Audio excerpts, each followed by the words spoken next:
అందరికీ నమస్కారం. నేను ఆంధ్ర యూనివర్సిటీ క్యాంపస్లో ఎంబీఏ చేశాను 2006-8 బ్యాచ్. ఆ సమయంలో ఒకసారి వైజాగ్ స్టీల్ ప్లాంట్ ఇండస్ట్రియల్ విజిట్కి వెళ్ళాం. అప్పుడు అదంతా చూసి ఒక మహాప్రపంచంలో అనిపించింది. అటువంటి ఆ మహాప్రపంచాన్ని ఈరోజు ప్రైవేటీకరణ చేస్తారని చెప్పేసి ఒక వార్త, లేదు గవర్నమెంట్ దగ్గరే ఉంటుందని చెప్పేసి చంద్రబాబు గారు, లేదు డిస్ఇన్వెస్ట్మెంట్కి వెళ్తామని చెప్పేసి 2021లో మోడీ గవర్నమెంట్ ఇవన్నీ చెప్పిన తర్వాత ఇక రీసెంట్గా వీళ్ళు నానా హడావుడి చేస్తూ ఉన్నారు. కాబట్టి అసలు స్టీల్ ప్లాంట్కి సంబంధించి దాని పుట్టు పూర్వత్రాలు ఏంటి, అండ్ ఇప్పుడు మనుగడ సాగించగలదా లేదా, అన్నింటికి మించి అన్ని steel plant steel authority of ఇండియాలో ఉంటే ఇది మాత్రం ఎందుకు ఇలా ఉంది ఏంటని చెప్పేసి మొత్తం రీసెర్చ్ చేశా. ఒక డాక్యుమెంటరీ లాగో ఒక ఎస్ఐ లాగో కాకుండా అన్ని వన్ వర్డ్ లేదన్నప్పుడు వన్ లైన్ ఆన్సర్ లాగే వన్ బై వన్ వెళ్తాం. ఖచ్చితంగా ఎండింగ్ వరకు చూడండి, ఇంట్రెస్టింగ్గా ఉంటుంది. మ్యాక్సిమం 10 నిమిషాలపై క్లోజ్ చేద్దాం, అందరికీ షేర్ చేయండి. ముందుగా అసలు వైజాగ్లో స్టీల్ ప్లాంట్ ఎందుకు పెట్టారు? ఆనాడు దక్షిణ భారతదేశంలో కాంగ్రెస్ మీద, దట్ మీన్స్ ఇందిరాగాంధీ గవర్నమెంట్ మీద విపరీతమైన వ్యతిరేకత వస్తూ ఉంటే దానిని తగ్గించాలని సేలంలో, వైజాగ్లో ఇలా మరికొన్ని చోట్ల స్టీల్ ప్లాంట్ అనౌన్స్ చేశారు. బట్ అది కార్యరూపు దాల్చడంలా ఎందుకు ఆమె మీద వ్యతిరేకత పోయింది, బాగానే ఉంది. దాన్ని అప్పుడు ఇక విశాఖ ఉక్కు ఆంధ్రుల హక్కు అంటూ మన వాళ్ళు నినదించారు, కొంతమంది చనిపోయారు. Finally steel authority of India లిమిటెడ్లో కాకుండా రాష్ట్రీయ ఇస్పాత్ నిగమ్ లిమిటెడ్ అని చెప్పేసి 1982లో దానికి సంబంధించి ఇక ఫుల్ ప్లెజ్డ్ వేలో ముందుకు వర్క్ అనేది నడిచింది. కురుపాం రాజు 6,000 ఎకరాలు కూడా ఇచ్చున్నారు. ఇక 1992కి వచ్చేసి మొత్తంగా చూసుకుంటూ ఉన్నట్టయితే approximately 3 million tons per annum అన్నట్టుగా ప్రొడక్షన్ కెపాసిటీతో స్టీల్ ప్లాంట్ అంగరంగ వైభవం బ్రహ్మాండంగా ముందుకు సాగుతూ పోతుంది. అది కాస్త 3.6 మిలియన్ టన్స్ పర్ యానం అన్నట్టు కూడా అయింది. అయితే 2009లో ప్లాంట్ ఎక్స్పాన్షన్ చేద్దాం అనుకున్నారు. ఎందుకంటే ఈ స్టీల్ ప్లాంట్కి సేకరించిన భూమి వచ్చేసి అప్రాక్సిమేట్లీ 33,000 ఎకరాలు. స్టీల్ ప్లాంట్ కానీ అందులో నిర్వాసితుల కాలనీలు కానీ ఓవరాల్గా మొత్తం చూసుకున్నప్పుడు 33,000 ఎకరాలు అంటే 13,000 హెక్టార్లు. దెన్ అందులో ప్లాంట్ యాజ్ ఆఫ్ నౌ నాకున్న సమాచారం వరకు 10,000 ఎకరాలు దాదాపు ఉన్నట్టయితే ఉక్కు నగరం వచ్చేసుకో 8,000 ఎకరాలు, గంగవరం పోటీ మనం 2,000 ఎకరాలు అంత ఇచ్చినారు, మిగతాదంతా కూడా లైక్ ఖాళీగానే ఉంది.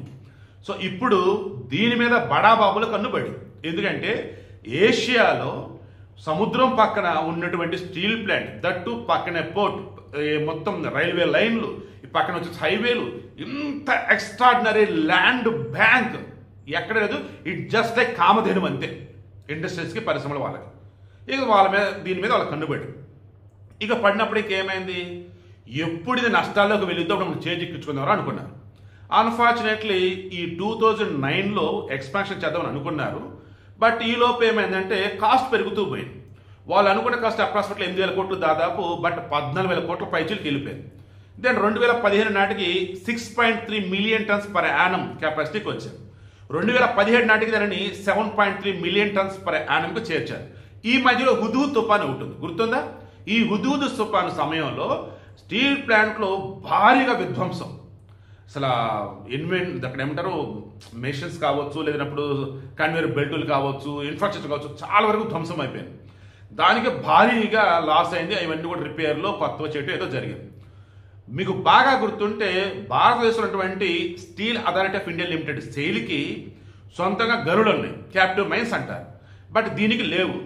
అప్పుడు ఏమైంది, బయట నుంచి తీసుకోవాల్సిందే, కొన్ని లీజ్ కొట్టి కొన్ని వచ్చేసి కొనుక్కోవాల్సి ఉంటుంది. ఇందులో ఒక స్టీల్ ప్లాంట్కి సంబంధించినప్పుడు మెయిన్గా మనకు కావాల్సింది కోకింగ్ కోల్ అంటారు. ఓకే, ఇది ఆస్ట్రేలియా నుంచి మనం ఇంపోర్ట్ చేసుకుంటాం, ఎందుకంటే క్వాలిటీ ఎక్కువ. తర్వాత ఐరన్ ఓర్, ముడి ఇనుము అంటారు, ఇది కిరణ్ నుంచి పట్టుకొస్తారు. తర్వాత మిగతా గనులు కూడా, తర్వాత సున్నప్రాయి, తర్వాత వచ్చేసి డోలమైటు, తర్వాత మాంగనీసు, ఇవి మెయిన్ అన్నట్టు. ఇక నిక్కులు రిమైనింగ్ మరికొన్ని కూడా ఉంటాయి. సో ఈ ముడిను ఏవైతే రా మెటీరియల్ ఉంటుందో అవి దీనికి సొంతంగా లేవు. బట్ స్టీల్ అథారిటీ ఆఫ్ ఇండియాకి లిమిటెడ్గా ఉన్నాయి. దీనికి సొంతంగా లేకపోయినా 2011-12 అప్పటి వరకు కూడా ఫుల్ ప్రాఫిట్స్లో ఉంది. హుదూద్ తుఫాన్ తర్వాత ఒకసారి క్రాస్ చెక్ చేసుకుంటూ ఉన్నప్పుడు ఎక్స్పాన్షన్ చేద్దామని అనుకున్నారు. కాబట్టి అప్పటికే 2009 నుంచి పనులు ఆల్రెడీ నడుస్తున్నాయి. కాబట్టి అనుకున్న దానికన్నా బడ్జెట్ పెరిగిపోయింది. అండ్ హుదూద్ సమయంలో భారీగా లాస్ వచ్చి భారీగా ఆల్మోస్ట్ వర్క్ అంతా ఆగిపోయింది. ఆ స్టీల్ ప్లాంట్ మొత్తం కూడా ఓ రకం చాలా వరకు ధ్వంసం అయిపోయిన పరిస్థితి.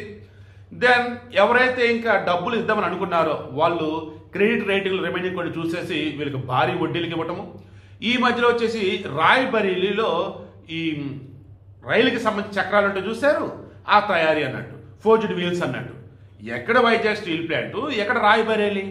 సోనియా గాంధీ నియోజకవర్గం అయ్యేసరికి అది ఆనాడు కాంగ్రెస్ గవర్నమెంట్ 2009-10 ఆ సమయంలో పట్టుకెళ్ళి ఆడబెట్టి ఇచ్చారు. అక్కడ వీళ్ళు అప్పటికే ఫైనాన్షియల్ కొంచెం ఇబ్బందిలో ఉన్నారు. ఆయన ఆ డబ్బుతో అక్కడ ప్లాంట్ ఏది ఫోర్జ్డ్ వీల్ ప్లాంట్ పెట్టి ల్యాండ్ సేకరణ అన్ని చూసుకున్న మూమెంట్లోనే ఇక లాభాల బాట పట్టి తిరగడం మూమెంట్లో మరి ఏమైందేంటో కానీ రైల్వే డిపార్ట్మెంట్ టేక్ ఓవర్ చేసుకుంది.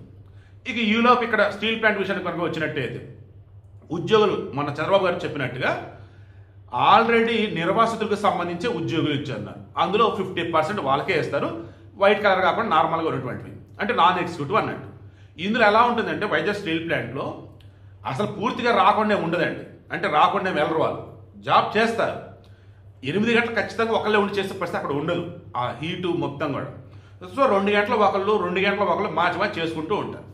ఇలా కాదని 4 గంటలు చేసుకుని వెళ్ళిపోతానరా, మిగతా 4 గంటలు నువ్వు చేసుకుని అనుకుంటూ ఉంటారు. అలా వాళ్ళు వెళ్ళిపోతూ ఉంటారు. మీరు అన్న చూడండి తీసేయచ్చు కదండి, తీసేయలేరు, ఎందుకంటే వాళ్ళకి యూనియన్లు ఉంటాయి. సో నాయుడు గారు చెప్పినట్టుగా అక్కడేమి వచ్చి వెళ్ళిపోతే ఎవరు లేరు, వస్తారు, వాళ్ళున్న కాసేపు పని చేసుకుంటారు, ఆ తర్వాత రిమైన్ వాళ్ళకి అసైన్ చేసి వెళ్ళిపోతూ ఉంటారు. పూర్తిగా పని చేయకుండా ఉన్న వాళ్ళు అంటే ఇప్పుడు యూనియన్ నాయకులు వాళ్ళు ఉంటారు తప్ప వేరేది కాదు. ఇక 2022-23 ఆ సమయంలో వచ్చేసి అప్రాక్సిమేట్లీ 18,000-19,000 ఎంప్లాయీస్ ఉన్నారు. ఇప్పుడు వచ్చేసి 2025 మొన్న మే నాటికి చూస్తే 10,000 చిల్లర ఎంప్లాయీస్ ఉన్నారు. వీళ్ళు పర్మనెంట్ ఎంప్లాయీస్ అన్నట్టు. వీళ్ళు కాకుండా అన్నప్పుడు బీహారు, ఒడిస్సా వర్కర్స్ ఉంటారు, కాంట్రాక్ట్ వాళ్ళు, అవుట్ సోర్సింగ్ వాళ్ళు. వీళ్ళు ఏం చేస్తారు, ఎక్కువ సమయం పని చేయగలుగుతారు. వాళ్ళు పెళ్ళాంబెట్లు ఏడ ఊళ్ళలో ఉంటారు, ఏడు ఎంత సమయం పని చేస్తారు. సో వాళ్ళ చేత పని చేయించుకుంటూ ఉంటారు. మీరు నమ్ముతారో లేదో, స్టీల్ అథారిటీ ఆఫ్ ఇండియా లిమిటెడ్తో కంపేర్ చేసినప్పుడు ఇక్కడ వైజాగ్ స్టీల్ ప్లాంట్లో తక్కువ మ్యాన్ పవర్తోనే ఎక్కువ ప్రొడక్షన్ చేయగలుగుతారు. అండ్ మన వాళ్ళు వచ్చేసి సొంతం గనులు లేకపోయినా సరే భారీగా లాభాలు ఉన్నాయి. ఓన్లీ ఎక్స్పాన్షన్ అనుకోవటం అండ్ వేరే చోట వచ్చేసి రాయబరేలీలో ఈ ఫోర్జ్డ్ వీల్స్ ప్లాంట్ పెడతాం, హుదూ తుఫాను, వీటి వల్ల నష్టాల్లోకి వెళ్ళాయి. నష్టాల నుంచి బయటపడిద్దాం అనుకునే సమయంలో ఈలోపు ఇక వడ్డీ రేట్లు పెరిగిపోవటం, అప్పులు పెరిగిపోవటం, ఇక లేనిపోయిన కొత్త సమస్యలు, ఇవన్నీ కలగలిపి అప్పుల్లోకి వెళ్ళాయి. సరే అప్పుల నుంచి బయటపడాలనుకున్నప్పుడు మరి ఏం చేయాలి? అప్పుడైనా సరే సెంట్రల్ గవర్నమెంట్ క్యాపిటల్ మైన్స్ ఇవ్వాలి కదా. స్టీల్ అథారిటీ ఆఫ్ ఇండియా లిమిటెడ్కి క్యాపిటల్ మైన్స్ సొంతంగా గనులు ఉన్నప్పుడు దీనికి ఎందుకు లేవు? ఎన్ఎండిసికి సొంత గనులు ఉన్నాయి. మన ఇండియాలో అప్రాక్సిమేట్లీ మొన్న ఒక 5 అనుకోండి, 5 స్టీల్ ప్లాంట్స్ సంబంధించి నాగరాజన ఒకటి ఛత్తీస్గఢ్లో వెనకాల అటాచ్ చేసి చూడండి, అది ఒకటి. అది ఎన్ఎండిసి వాళ్ళు తీసుకున్నారు ఛత్తీస్గఢ్లో, అది కూడా డిస్ఇన్వెస్ట్మెంట్ అనుకున్నారు. బట్ ఛత్తీస్గఢ్ గవర్నమెంట్ వాళ్ళు ఎన్ఎండిసి అన్నప్పుడు మేమే చూసుకుంటాంలే అన్నారు. తర్వాత సేలంలో అది కూడా ప్రాఫిట్లో లేదు, steel authority of India limited. But అక్కడ వాళ్ళు హెసిటేషన్ చేశారు, దెన్ ఓకే అలాగే ఉంచుతామన్నారు. భద్రావతి స్టీల్ ప్లాంట్ కర్ణాటక, కుమారస్వామి వచ్చాడు కదా, లేదు సేల్లోనే ఉండిద్ది అన్నాడు. దెన్ నగరరాజన ఏదో అన్నాను చూసాను, ఛత్తీస్గఢ్ అది ఒకటి, అది ఉండిపోయింది మనది. అండ్ ఎల్లా స్టీల్ అని చెప్పేసి వెస్ట్ బెంగాల్ ఉంది, అది కూడా ఆగిపోయింది. ఇన్ని చోట్ల ఆగినాయి, ఒక్క వైజాగ్ స్టీల్ ప్లాంట్ మాత్రం ఇంకా ప్రైవేటీకరణ అది అంటున్నారు. కారణం ఏంటంటే ఈ మాత్రం ఓపెన్గా చెప్తున్నా, మన ఆంధ్రులంత స్వార్థపరులు ఈ భూమి మీద ఎక్కడా ఉండవు. వీళ్ళు ఎక్కడెక్కడో వీళ్ళు బాగా సంపాదిస్తారు, అన్నీ ఉంటాయి. సొంత రాష్ట్రానికి వచ్చేసరికి ఐక్యత అనేది ఉండదు. దానివల్లే ఆనాడు మద్రాసు మన సొంతంగా అలా, దానివల్లే మొన్న వచ్చే సమాఖ్య హడావుడి చేశారు తప్ప రాష్ట్రం విడిపోక తప్పదు అనుకున్నప్పుడు ఏం కావాలంటే క్లారిటీ తీసుకోవాలా. ఇలా చెప్పుకుంటూ వెళ్తే చాలా ఉన్నాయి. ఇక్కడ కూడా అదే రీతిలో మన ఎంపీలు కానీ ఎమ్మెల్యేలు కానీ లోకల్గా ఉన్న వాళ్ళు కానీ అంత పట్టించుకోవాలా. దాంతో సెంట్రల్ గవర్నమెంట్ ఇక లాసుల్లో ఉంది, డిస్ఇన్వెస్ట్మెంట్ అని అన్నారు. ఎందుకు? పక్కనే గంగవరం పోర్ట్ ఉంది, ఇటు పక్క వచ్చేసి రైల్వే లైన్ ఉన్నాయి, మొత్తం కన్వేయర్ బెల్టులు, 1000 ఎకరాలు స్టీల్ ప్లాంట్, అద్భుతమైనటువంటి ఇన్ఫ్రాస్ట్రక్చర్, అన్ని ఫెసిలిటీస్ ఉన్నాయి. ఇటువంటిది కనుక ప్రైవేట్ వాళ్ళు కనుక అప్పచెబితే మనకి భారీగా డబ్బులు ఇస్తారు అని చెప్పేసి అనుకున్నారు. అలా అన్నప్పుడు అదాని పేరు వినిపించింది. ఈవెన్ జగన్మోహన్ రెడ్డి హయాంలో కూడా స్టీల్ ప్లాంట్ని వేరే వాళ్ళు కట్టబెట్టేసి ఇది ఇక్కడ దాన్ని ఏమంటారు క్యాపిటల్ సిటీ కడదని చెప్పేసి అనుకున్నాడని చెప్పేసి మాజీ సీఎస్ ఎల్వి సుబ్రహ్మణ్యం కూడా చెప్పున్నాడు. సో ఇక్కడ మెయిన్గా చెప్పాల్సింది వైఎస్ఆర్ సమయంలో ఎక్స్ప్రెషన్ అంటూ అడుగులు పడ్డాయి.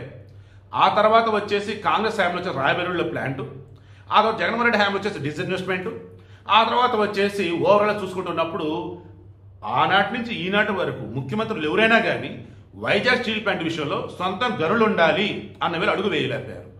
ఈ లోపు ఏమైంది? అప్పులు పెరిగిపోతున్నాయి. గంగవరం ప్లాంట్ నుంచి ఏకంగా అదాని వాళ్ళు బ్యాచ్ కదా, వాళ్ళకి సంబంధించి ఇక్కడ వీళ్ళు ఏదో డ్యూ ఏదో ఉంటే అది ఇస్తే నేను మెటీరియల్ ఇస్తానని చెప్పేసి అదొగ్గాలి. ఇలా చెప్పుకుంటూ పోతే ఎవడబడితే వాడు బ్లాక్మెయిల్ చేస్తూ బెదిరిస్తూ పోతున్నారు. ఎందుకంటే సొంతంగా గనులు లేవు కాబట్టి. ఓవరాల్గా అన్నప్పుడు ఈ వీడియోని నేను చెప్పదలుచుకున్నది చంద్రబాబు గారి చేతిలో ఓ రకం కామధేనువులాగా స్టీల్ ప్లాంట్ అనేది ఇప్పుడు ఉంది. ఆల్రెడీ మెడ్టెక్ జోన్ అందులోనే ఉంది. 8,000 ఎకరాలను అదే పెట్టారు, బ్రహ్మాండంగా 100 ఎకరాలను పెట్టారు. రిమైనింగ్ స్టీల్ ప్లాంట్లో ఖాళీగా ఉన్న భూములను కూడా సినిమా హాల్స్, మాల్స్ ఇవి కాకుండా అద్భుతమైనటువంటి ఇండస్ట్రీస్ కనుక పెట్టి ఎంప్లాయ్మెంట్ జనరేట్ చేయగలిగితే, ఈ స్టీల్ ప్లాంట్కి సంబంధించి సెంట్రల్ గవర్నమెంట్తో మాట్లాడి క్యాపిటల్ మైన్స్ ఇప్పించగలిగితే బ్రహ్మాండంగా అది ప్రాఫిట్స్లోకి పోతుంది. ఓవరాల్గా ఒకవేళ మీరు గనక అది ఎన్ఎండిసి కనుక ఇవ్వగలిగిన, ఛత్తీస్గఢ్లో ఉన్న ప్లాంట్ ఈ ప్లాంట్ రెండింటికి సంబంధించి టెక్నాలజీ ఎక్స్చేంజ్ చేసుకుంటూ, మ్యాన్ పవర్ ఎక్స్చేంజ్ చేసుకుంటూ ఎన్ఎండిసికి ఉన్నటువంటి గనుల ద్వారా బ్రహ్మాండంగా దీని ప్రాఫిట్స్ పట్టుకెళ్తుంది. లేదు steel authority of India limited ఇవ్వగలిగినా సరే వాళ్ళు ప్రాఫిట్లో పట్టుకెళ్తారు, బికాస్ వాళ్ళ దగ్గర సొంత గనులు ఉన్నాయి. అండ్ ఇక్కడ వచ్చేసి అప్పులు ఏవైతే ఉన్నాయో వీటికన్నా ఈక్విటీ కింద మార్చగలిగినా అది ఇబ్బంది ఉండదు. మొన్న ఏదో రివైవల్ ఫండ్ ఇచ్చారు సెంట్రల్ గవర్నమెంట్ అన్నారు, అది ఎంప్లాయీస్కి ఇవ్వటానికి లేదు. కేవలం బ్యాంకులకు సంబంధించి అప్పులు ఏవైతే అవి కొంత తీర్చాలి, అండ్ కేంద్ర సంబంధించి బకాయిలు ఏవైతే అవి కొంత తీర్చాలి. ఈ బ్యాంకులకు వీళ్ళు కనుక అప్పులు కనుక తెచ్చుకోకపోతే ఇది ఎన్పిఐ కింద పడిపోయింది. ఎన్పిఐ కింద పడ్డప్పుడు నాన్ పర్ఫార్మింగ్ అసెట్ కాబట్టి నేషనల్ కంపెనీ లా ట్రిబ్యునల్కి వెళ్తారు. అలా వెళ్ళినప్పుడు వాడు కొద్ది రోజులు చూసి ఆక్షన్ పెడతాడు. దెన్ ఆటోమేటిక్ సిక్ ఇండస్ట్రీ కాబట్టి ఒకటి కొనేసుకుంటాడు, మొత్తానికి నష్టం. అందుకని చెప్పి సెంట్రల్ గవర్నమెంట్ తెలివిగా ఏం చేసింది, ఇది సిక్ ఇండస్ట్రీగా మారద్రా బాబు, ఎన్పిఐ కింద మారద్రా బాబు, ఈ ఇచ్చిన డబ్బులకి అప్పులు తీర్చండి రా బాబు అన్నారు. సొంత గనులు ఇచ్చారా? లేదు. సో అయ్యా రామ్మోహన్ నాయుడు గారు అండ్ వైజాగ్ ఎంపీ భరత్ గారు, చంద్రబాబు గారు, లోకేష్ గారు అండ్ పెంసాని చంద్రశేఖర్ మీరు అందరూ రిక్వెస్ట్ చేస్తున్నాను, వైజాగ్ స్టీల్ ప్లాంట్ కామధేనువు లాంటిది. 1000 ఎకరాలు అద్భుతమైన ఇన్ఫ్రాస్ట్రక్చర్, మన దగ్గర ఉన్న అతి తక్కువ మ్యాన్ పవర్తోనే అద్భుతం మనోలు చేసింది ఒకప్పుడు కానీ ఇప్పుడు కానీ. సో ఇప్పుడు నేను చెప్పేది ఏంటంటే, దయచేసి దీని మీద ప్రైవేట్ వాళ్ళ కన్ను కనుక ఉన్నట్టయితే ఆ కన్నును పక్కకు తప్పించండి. ఆ కన్నును పక్కకు తప్పిన మనిషి పక్కకు తప్పించండి. మీరేం చేస్తారు, వైజాగ్ స్టీల్ ప్లాంట్కి క్యాపిటల్ మైన్స్ ఇప్పించండి. అండ్ ఏవైతే అప్పులు ఉన్నాయో దీనికి కొంత డ్యూరేషన్ అన్నది అడగండి. ఇలా ప్రాఫిట్లోకి వెళ్ళింది. రిమైనింగ్ ఖాళీ ఉన్న ల్యాండ్స్ కొత్త కొత్త ఇండస్ట్రీస్ పెట్టండి, ఎంప్లాయ్మెంట్ జనరేట్ చేయండి. అద్భుతమైనటువంటి డెవలప్మెంట్ మనం చూడగలుగుతాం.